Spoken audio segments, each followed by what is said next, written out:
আসসালামু আলাইকুম। দেশ ও প্রবাস থেকে যে যেখান থেকে ভিডিওটি দেখছেন সবাইকে জানাই সাদর সম্ভাষণ। বন্ধুরা, এক নাটকীয় উত্তেজনাপূর্ণ অভিযানে বিশ্বের সবচেয়ে আধুনিক ও বহুল আলোচিত যুদ্ধবিমান F-35 ভূপাতিত করেছে ইরানের আকাশ প্রতিরক্ষা বাহিনী। ইরানি সেনাবাহিনীর পাবলিক রিসার্চের অফিস এক বিবৃতিতে জানায়, পশ্চিম ইরানের আকাশ সীমায় ইসরায়েলের একটি F-35 যুদ্ধবিমান গুলি করে নামানো হয়েছে। এটি ছিল তৃতীয়বারের মতো ইরান কর্তৃক একটি F-35 ভূপাতিত করার ঘটনা। ফলে ইরান বিশ্বের প্রথম দেশ হিসেবে মার্কিন নির্মিত পঞ্চম প্রজন্মের এই অদৃশ্য যুদ্ধবিমান সফলভাবে গুলি করে ভূপাতিত করল।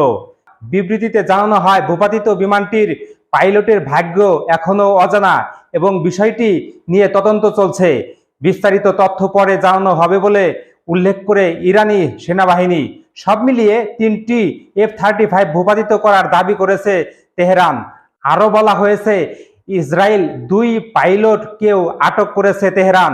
শুক্রবার ভোররাতে ইসরায়েল তার সবচেয়ে উন্নত প্রযুক্তির ড্রোন ও F-35 যুদ্ধবিমান নিয়ে ইরানের অভ্যন্তরে হামলা চালায়। এই আগ্রাসনে ইরানের কয়েকজন উচ্চপদস্থ সামরিক কর্মকর্তা, পরমাণু বিজ্ঞানী এবং সাধারণ নাগরিক নিহত হন। এর প্রতিক্রিয়াতে ইরানি পাল্টা প্রতিরক্ষা ব্যবস্থা গ্রহণ করেছে। এর আগে শুক্রবারই ইরান দাবি করেছে তারা একই ধরনের 2টি F-35 যুদ্ধবিমান গুলি করে ধ্বংস করেছে। অর্থাৎ মাত্র 2 দিনের ব্যবধানে 3টি F-35 যুদ্ধবিমান ধ্বংস করেছে ইরান। ইরানের আকাশ প্রতিরক্ষা বাহিনী সামরিক বিশ্লেষকরা বলেছে এটি একটি যুগান্তকারী সাফল্য। F-35 যুদ্ধবিমানকে বলা হয় বিশ্বের সবচেয়ে আধুনিক যুদ্ধবিমান। যুক্তরাষ্ট্রের লকহিড মার্টিন কোম্পানি নির্মিত এই বিমান রাডার এড়িয়ে শত্রুর ভিতরে ঢুকে আঘাত হানতে সক্ষম। ইসরায়েল F-35 আদিন নামক একটি বিশেষ কাস্টমাইজ সংস্করণ ব্যবহার করে, যা তাদের প্রতিরক্ষা বাহিনীর জন্য যুক্তরাষ্ট্র সরবরাহ করে 2016 সাল থেকে।